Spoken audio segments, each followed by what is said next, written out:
In the frozen silence between galaxies, a signal awakens a ghostly echo from a civilization that faced the end and failed to stop it. Humanity, restless and defiant, hears the warning whispered across light, years. An ancient swarm that devours stars is stirring once more. On Earth, divided nations teeter on the edge of unity and collapse. A lone ship, the Odyssey, carries a crew with one chance to find answers before extinction comes knocking. They are not heroes, they are all that's left between survival and oblivion. In this story, humanity's flaws and fire will collide with something older than time. When the stars fall silent, one truth will remain: we do not go quietly. We rage, we fight, and we echo beyond the stars. In the deepest stretch of night above Earth's orbit, the Odyssey drifted, a slender spear of steel and ambition aimed into the cold. Inside, humming servers and rows of blinking consoles kept lonely vigil as humanity's eyes peered farther than they ever had before. For most of the crew, it was routine, one more silent shift scanning the void for dying stars or rogue comets. But tonight, in a corner of the command deck, a whisper slipped through the static and changed the course of history. It began as nothing more than background noise, another anomaly buried in cosmic hiss. Lieutenant Mara Quinn leaned forward, brow furrowing beneath the harsh white lights. She'd been fighting sleep with stale coffee and half-finished reports, but the pattern in her headset jolted her fully awake. It wasn't random, it was rhythmic, too precise, too deliberate, almost like someone somewhere was tapping on the universe's door. "Commander, you're gonna want to hear this," Mara called out, her voice slicing through the low murmur of the deck. Commander Elias Holt strode over, his boots echoing on the titanium floor. He was a broad man, an old-school captain type who trusted instinct more than instruments, but he'd learned to respect both. He slipped the headset over his ears. For a long moment, he listened in silence. Then his eyes narrowed, and Mara knew they were both hearing it. A broken but unmistakable signal, a pulse in a dead language humanity never spoke. "Run it through the translator," Holt ordered, voice low but sharp. "Triple-check the source." They watched the screens as the Odyssey's aging AI did its best to untangle the code. Lines of data streamed by, then paused, then started to take shape.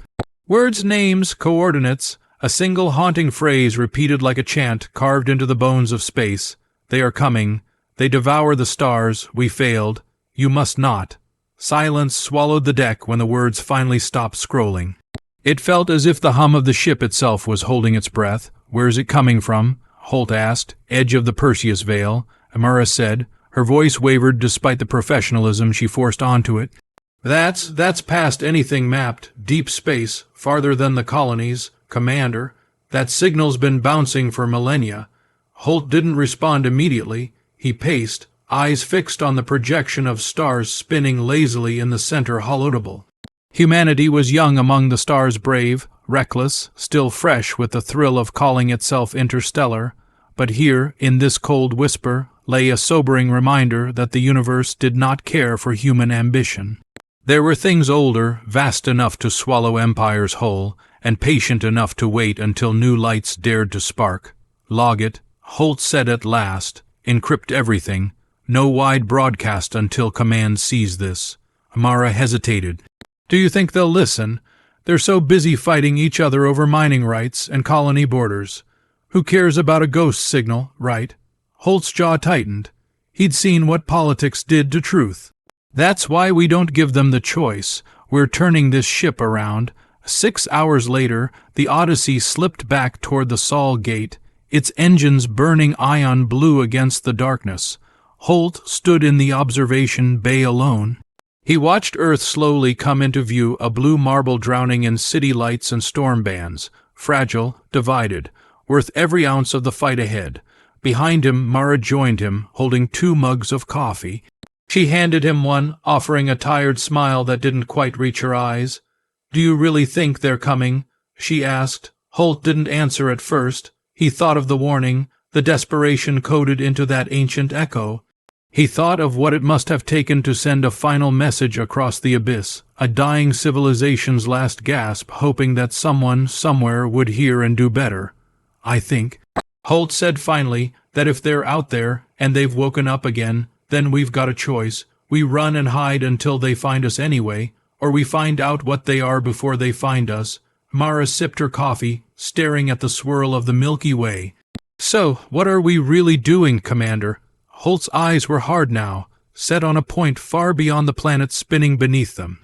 We're bringing this home.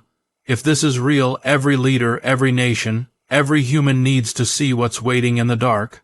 They'll have to listen, and if they don't...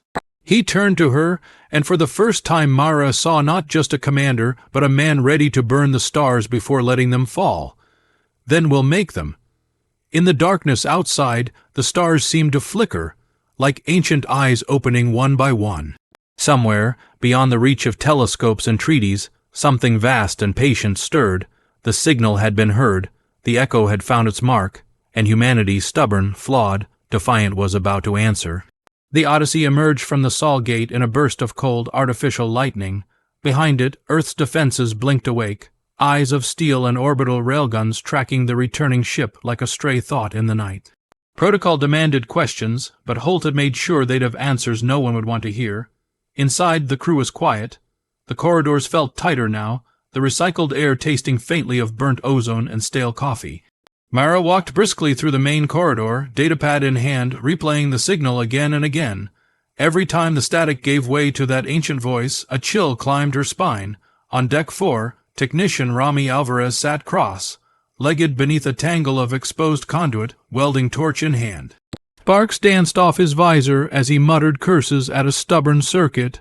Above him, the lights flickered again. Ever since they'd turned back toward Earth, the ship had felt restless, as if the ghost of that message had bled into the wires and hull. Rami didn't believe in curses or ghosts. He believed in cables, bolts, power cells, things you could hold together with spit and stubbornness, but even he had started to glance over his shoulder more than usual. "Hey, Rami," Mara's voice broke through the welding hiss. She crouched beside him, careful not to knock his toolkit into the maze of wires. "How's the grid?" "About as cooperative as command back home's gonna be," Rami grumbled. He flipped his visor up, revealing bloodshot eyes and a grin that was more habit than humor. "We shouldn't be out this far with half these circuits still running on patches, but I'm holding her together, barely." Mara gave him a grateful nod. "Good. Holt wants the full report by the time we dock." Rami snorted. "Dock, you mean interrogated, right? They'll swarm this ship the second we breathe Earth's air." They both knew he was right. That signal had teeth. The data alone was a threat, proof that something bigger than human squabbles waited in the dark, proof that no border or fleet mattered if the devourers, or whatever, they were truly stirred awake. On the command deck, Holt stood before the main holodable, staring at the looping playback of the Perseus Veil. He'd watched it 1,000 times since they turned back. The coordinates, the haunting chant, the grainy fragment of what looked like a burning city beneath an alien sky. He didn't know which was worse, that it might be real or that it might not be. A soft chime broke his focus. Lieutenant Devon Song, the ship's comms officer, stepped up beside him with an encrypted data slate. "Sir, incoming from orbital control. They want our full logs. They're not asking politely." Holt grunted. "Of course they're not." He folded his arms. "Remind them we're under direct orders to deliver this in person. No transmissions." Devon hesitated. "They'll try to override you, sir. Let them try." Devon lowered his voice. "Commander, what if they decide not to let us land?" Holt looked at him, eyes cold as the space beyond the hull. "Then we'll remind them whose taxes built this ship." He tapped a control on the table. The projection shifted starfields folding into Earth's orbital grid. Dozens of blinking icons clustered near the Sol Gate, defense drones, patrol corvettes, and larger ships bristling with railguns and missile batteries. Holt knew every captain on those vessels. Some would welcome him home. Others would rather space him and bury this story with the rest of humanity's inconvenient truths. Hours later, Earth filled the viewport's vast blue oceans, smeared with swirling white storms and cities that flickered like living circuits against the dark. The crew gathered in the observation bay, helmets tucked under arms, eyes wide with the same mix of relief and dread. Some hadn't seen home in years. Others wondered if they'd ever see it the same way again. Rami leaned against the glass beside Mara. "You ever think we'd come back with the whole planet waiting to arrest us?" Mara smirked, though her shoulders were tense. "I thought we'd come back with rocks data. Maybe some new minerals for the mining corporations to fight over. Not a damn extinction prophecy. Below them, the thin curve of atmosphere glowed like a promise. So beautiful, so breakable. A voice crackled through the ship's main comms. Odyssey, you are ordered to maintain geostationary orbit. Shuttle teams inbound for immediate boarding and debrief. Holt's voice cut in before anyone could react. Negative orbital control. We're docking at Central Command Hub. Per emergency protocol Alpha Zero. You want this data. You get it from my cold, dead hands. A silence. Then the comms officer's voice, sharper now. Odyssey, stand by. But Holt had already killed the channel. The docking clamps thudded against the hull as the Odyssey latched onto the massive Central Command Hub that hung like a steel heart over the Atlantic. The crew filed out in silence, helmets clipped to their belts, boots thumping on the polished deck of a government corridor. None of them had planned to walk again so soon. Security teams lined the hall, weapons visible but not quite aimed. Politicians waited behind tinted glass walls. Cameras hovered like mechanical wasps, recording every nervous glance and whispered curse. Holt led the way, chin high, flanked by Mara and Rami. He knew how this game worked, how the right word at the wrong time could bury the truth forever. But this wasn't some budget overrun or colony scandal. This was survival theirs, and everyone they left behind on that bright blue marble. In the briefing chamber, dozens of high-ranking officials sat behind a curved table, their insignias gleaming in the sterile light. An ancient brass plaque above the chamber door read Ad Astra per Aspera to the stars. Through hardship. Holt almost laughed. They had no idea what real hardship was yet. An older man with sharp eyes and a diplomatic smile rose to speak. Director Kieran Locke, chief liaison of the United Earth Council. He gestured for Holt to sit. Commander Holt, Lieutenant Quinn, Technician Alvarez. Locke's voice was calm, too calm. Let's start simple. Why the unscheduled return? Holt leaned forward, slid the encrypted slate onto the polished table. Because if we hadn't come back, you'd never see this, and by the time you did, it wouldn't matter. He tapped the slate. A hologram flickered to life stars, static. Then the ancient signal's final plea. They devour the stars. We failed. You must not. Gasps, murmurs. Someone cursed under their breath. Locke's eyes flicked from the message to Holt. That smooth smile cracked just a little. Where? Locke demanded. Perseus Vale. Mara answered, voice steady despite her pulse thundering in her ears. Farther than we've mapped. The signal's been bouncing for thousands of years. A young officer near the end of the table slammed his fist down. So what are you suggesting? That we're next? Holt's answer was cold, sharp as a blade. No. I'm telling you that if we don't find out who sent this and what they failed to stop, we won't have a next. For a heartbeat, the room was frozen. Then outside the window, Earth turned silently beneath them, a fragile blue promise waiting for an answer. In that stillness, the crew of the Odyssey understood. The shadows at the edge of known space had come calling. And whether Earth wanted to listen or not, the stars were about to whisper their secrets again. And humanity, fractured, stubborn, unyielding, would have to decide if it was ready to listen. While the political titans bickered over chain of command and broadcast restrictions, the Odyssey hung in low orbit like a restless ghost watched by too many eyes, guarded by too few hands who truly understood what was at stake. Down in a cramped operations bay beneath the Central Command Hub, Mara hunched over a bank of holo displays, eyes flicking between static, riddled star maps and the endless cascade of raw data streaming in from the Perseus Vale. Her breath fogged the glass every time she leaned too close. Even here, where the hum of servers dulled the thrum of her pulse, she could still hear that voice repeating in her mind, "They devour the stars." "We failed, you must not." Rami's boots scraped against the deck behind her. He held 2 steaming cups of synthetic coffee, offering one like a peace treaty. "You've been down here 12 hours. At least pretend you're human." Mara accepted the cup, but didn't lift her gaze from the swirling points of light. "Look at this." She enlarged a faint ghost image on the main display, a cluster of signals, weak and scattered, like embers lost in a dark sea. "These aren't random noise. They're too uniform, moving in formation. Whatever sent that warning, it left breadcrumbs." Rami squinted at the data. "That's an armada. That can't be right." Mara's fingers danced across the controls, pulling up spectral readings and heat signatures. Not a fleet like ours, not ships in the way we build them. It's more like colonies maybe, or living machines, a swarm. Rami's mouth went dry. That's what ate them, the devourers.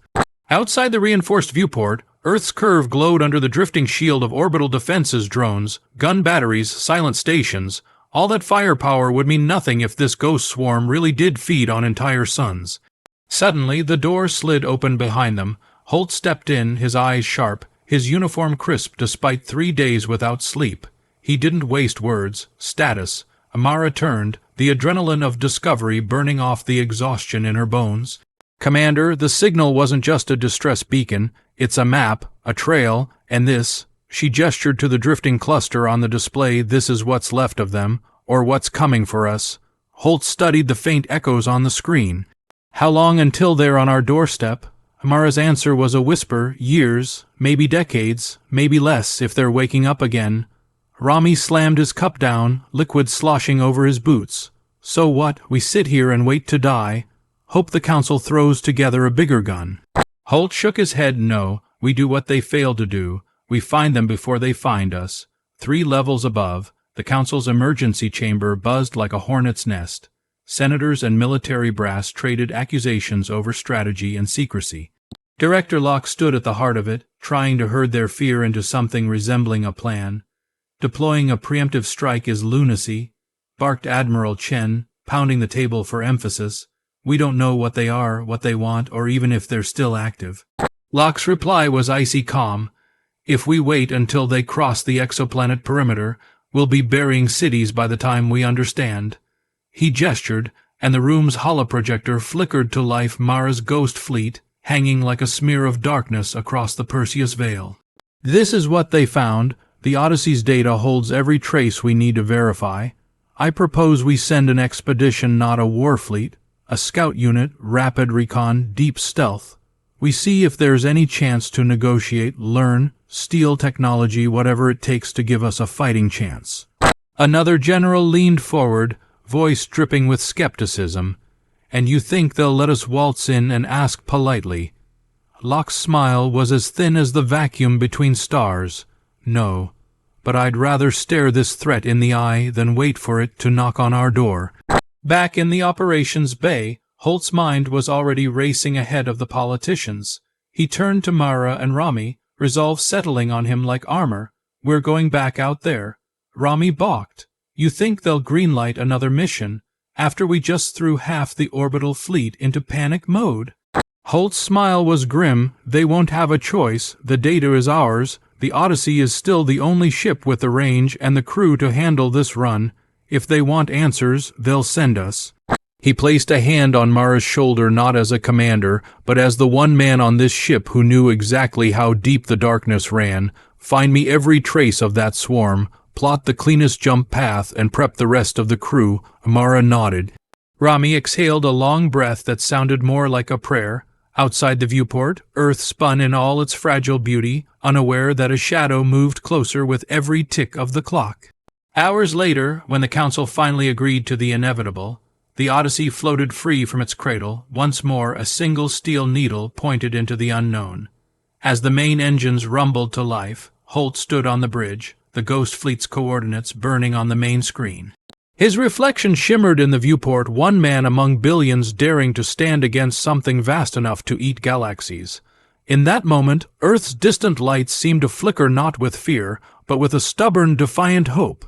The silent armada waited beyond the stars, patient as the dark, but this time the echo that came to greet it would not be a plea for mercy. It would be humanity, fists clenched around its own survival, ready to meet the devourers with fire. The Odyssey slipped beyond the lunar perimeter in silence, a solitary spear of human defiance threading between the ancient bones of dead satellites and drifting wrecks of wars no one bothered to remember. Inside, the familiar hum of the ship's systems had settled into a steady pulse that felt almost like a heartbeat of fragile rhythm, echoing through corridors where the crew moved like ghosts. Nobody spoke much. Every footstep, every clipped order on the comms carried the weight of what waited out there in the dark. Holt stood on the bridge, eyes locked on the main display, where the Perseus veil sprawled across the projection like a cosmic wound. The ghost fleet, the silent armada, drifted somewhere near its edge, a swarm of anomalies flickering in and out of the ship's sensors like phantoms refusing to be caught. Beside him, Mara tapped in new coordinates, recalculating jump paths for the 15th time. She could feel Holt's tension like static in the air. He didn't pace, he didn't fidget, but the muscle ticking in his jaw said everything. "You should rest," Mara said, not looking up from her console. "I will when we're dead or home." Holt's tone was dry, but the corners of his mouth twitched in a humorless half-smile. Rami's voice crackled over the intercom from engineering. "Commander, we've got the core at 98%. She's holding steady, but if we push her too far past that last jump, we risk a burnout." Holt pressed the comm. "Understood. Keep the coolant lines stable. If that swarm wakes up, I want our engines screaming before their sensors even blink." "Aye, sir." And Holt, Rami's voice softened just a fraction, "don't break her. She's the only home we've got between here and oblivion." The hours bled together as the Odyssey closed in on the Perseus veil. Outside, the stars grew sparser, swallowed by drifting clouds of cosmic dust that painted the viewport in strokes of bruised violet and iron gray. Radio static hissed in the background, a ghostly whisper that seemed to grow louder the deeper they flew. Mara sat alone in the data lab, eyes burning as she combed through the repeating signal, the warning, the map, the plea. Each time she replayed it, she found something new, tiny phase shifts in the frequency. "Barely, their pulses buried under layers of cosmic noise. They devour the stars. We failed. You must not." This time, though, she noticed something different. Between the words, a flicker, almost like a second voice or maybe an echo. She froze, rewound the sequence, filtered the layers again. There it was, buried deep, a string of coordinates drifting just past the swarm's projected path. She slammed her fist on the comm. "Holt, I have something." Seconds later, the commander was at her side, eyes narrowing as the ghostly lines resolved into a single point, a contact zone just beyond the leading edge of the swarm. "A rendezvous point." Holt asked, voice low. Mara nodded. "Or a graveyard. Either way, it's not noise. It's intentional." Holt's mind was already racing ahead. Plot the course, prep a probe. "We'll see who's waiting for us." It took 12 hours to weave the Odyssey through the shifting minefield of magnetic storms and ancient debris that guarded the veil's outermost edges. The deeper they flew, the stranger the silence became. Sensors flickered, grav readings jumped and fell, and once, for an instant, every light on the bridge dimmed as if the darkness outside had reached through the hull to brush their skin. When they dropped out of slip space near the contact point, the void greeted them with an awful, perfect quiet. Before them hung a single derelict craft, nothing like the sleek angles of human ships nor the drifting machine, hives they'd glimpsed in the swarm echoes. This thing was old, older than Earth's oldest ruins. Its hull was a scabbed mass of metallic spines and coral, like growths. Strange symbols drifted like oil slicks across its fractured surface. Energy readings were near zero, dead but not entirely silent. Holt, Mara, and Rami stood suited up in the airlock, helmet visors reflecting the thing that waited outside. "You sure you want to do this?" Rami asked, double, checking the seals on Mara's suit. "Do you see any other welcome committee out here?" She shot back, voice dry but trembling with something between terror and awe. Holt lifted his helmet, eyes hard. "Whatever that ship is, it didn't drift here by chance. If there's any clue about the Devourers, how to fight them, it's in there." With a hiss, the outer hatch opened. The three stepped out, boots magnetized to the hull as they drifted the short gap toward the alien craft. The vastness of the veil loomed around them, a storm of cosmic dust, and secrets older than humanity's dreams. They reached the derelict's outer skin. The moment Mara's gloved hand brushed the alien metal, her suit's comms hissed with static, and for the briefest heartbeat, she heard the echo of that same warning voice, but warped, like it was whispering straight into her bones. "They devour the stars." Rami shivered, glancing at her. "Tell me that was just the comms glitching." Mara didn't answer. She was already pulling a scanning drone from her pack, deploying it into the darkness ahead. The drone's light swept across the alien corridor, inside walls that seemed to breathe or maybe just remember how to. Behind them, the Odyssey drifted alone, a fragile spark of human defiance against a void that devoured suns. In that moment, they crossed a line no human had crossed before, contact, or maybe something far worse. Inside the derelict, the silence was not empty, it pressed against them like a living thing. Every footfall echoed in ways that made Rami flinch, the sound ricocheting through half-lit corridors lined with ribs of blackened metal and strange geometric carvings that pulsed faintly when their lights swept over them. Mara guided the drone ahead, its single white beam cutting through swirls of drifting particulate that moved like underwater silt. The deeper they went, the clearer it became that this was no simple wreck. It felt curated, preserved, as if the void had decided to keep this relic for someone to find someone like them. Tell me again why we're doing this on foot instead of dragging the whole thing back, Rami asked, his voice a low murmur in the suit channel. His gloved fingers brushed a wall panel, and the panel seemed to sigh under his touch, a faint ripple of motion that crawled away down the corridor.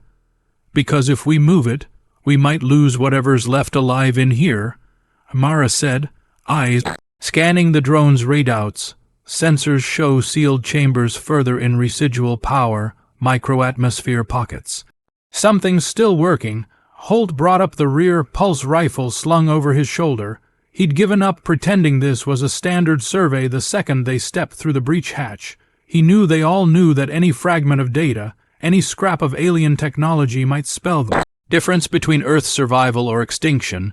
They rounded a corner into a wide atrium, a cathedral-like chamber with a ceiling lost in shadow. Strange spires of bone-white alloy rose from the floor like fossilized trees, each wrapped in veins of dim blue bioluminescence. Between them, slabs of metal and crystal floated in perfect stasis, arranged in spirals that made Mara's eyes ache if she stared too long.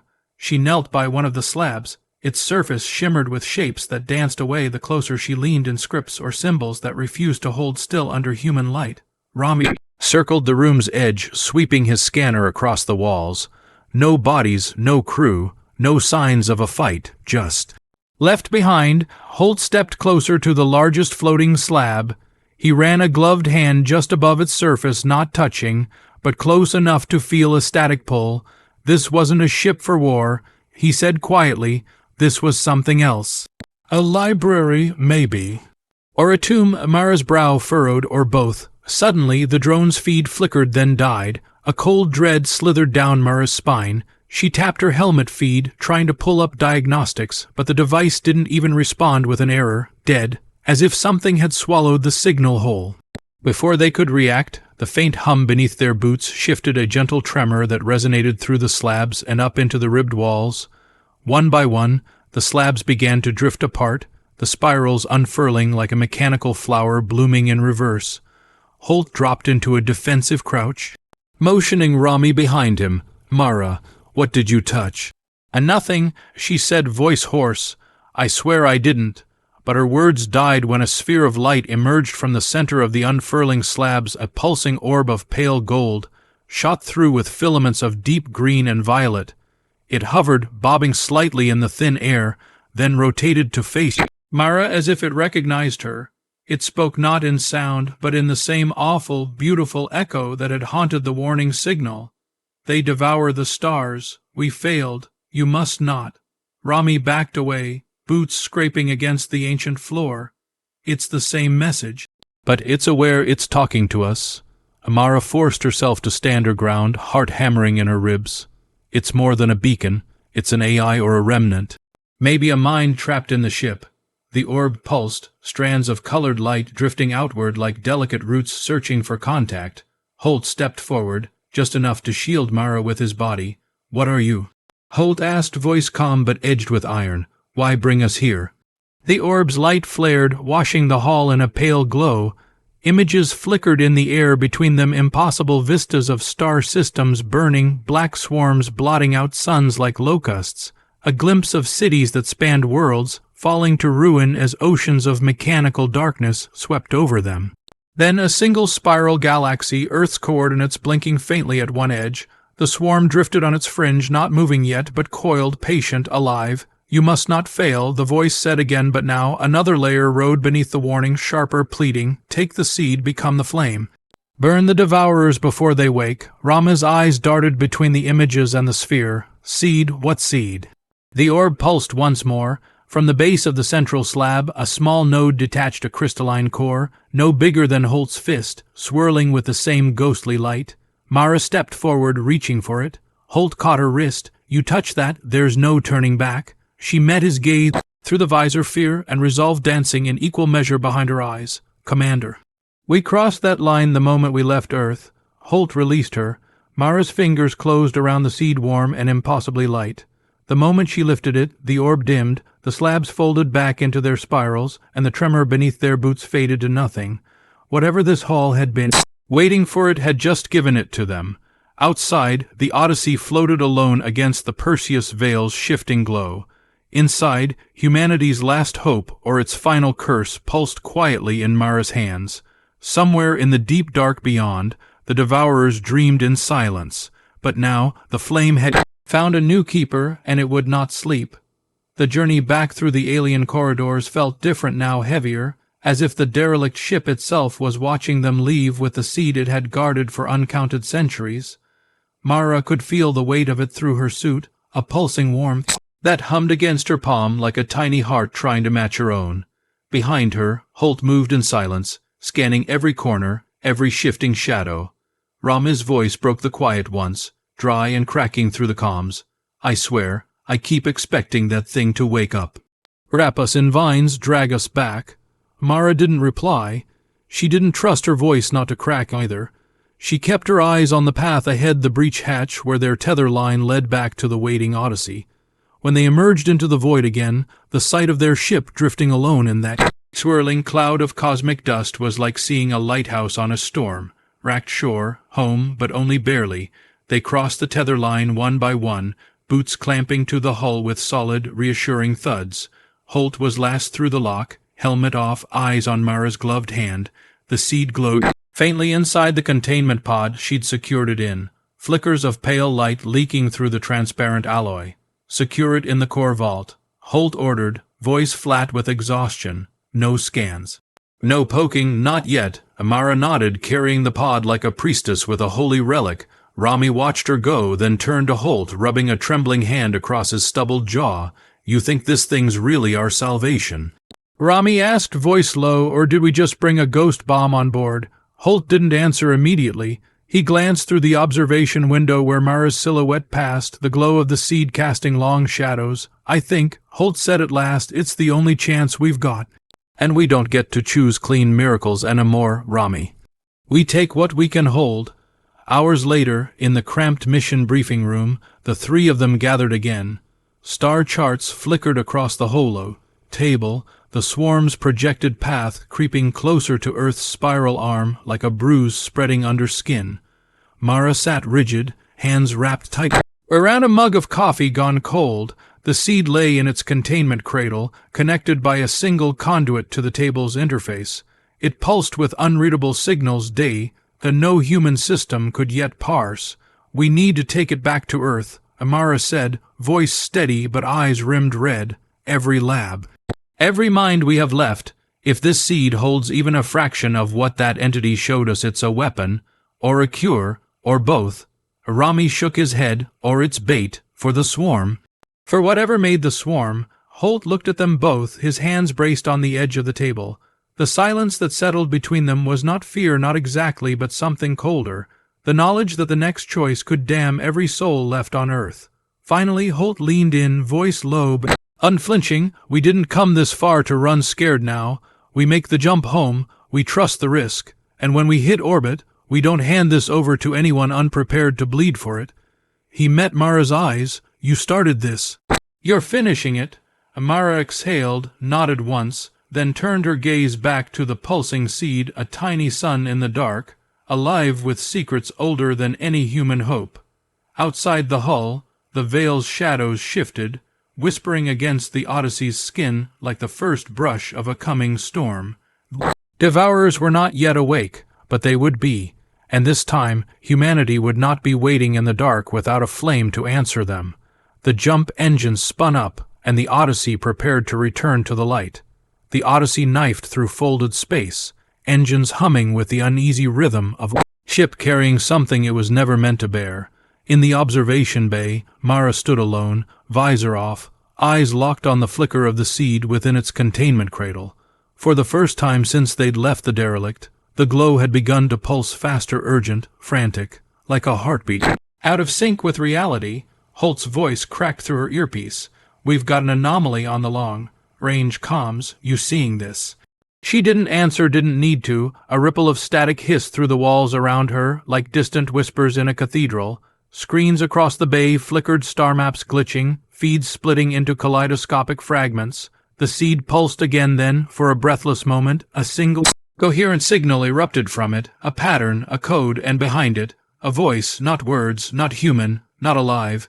It wasn't like the remnant on the derelict. There was no echo of mercy or warning. This signal felt colder, hungrier, a shape pressing against the membrane of reality. Mara slammed her palm on the intercom. "Holt, the seed's broadcasting. Something's answering." On the bridge, Holt's knuckles whitened around the console. "Kill the signal." Rama's hands flew across the controls. "I'm trying. It's piggybacking our relay. The seed's using our systems like veins." Mara watched, helpless, as the containment cradle rattled against the deck. Sparks flickered at its base. Static crawled up the bay's walls, lines of crawling black frost where metal met the cold vacuum beyond. Then silence, total and perfect. Seed's glow steadied, the comm screens blanked to black. The only sound was Mara's ragged breath and the hiss of her suit's respirator.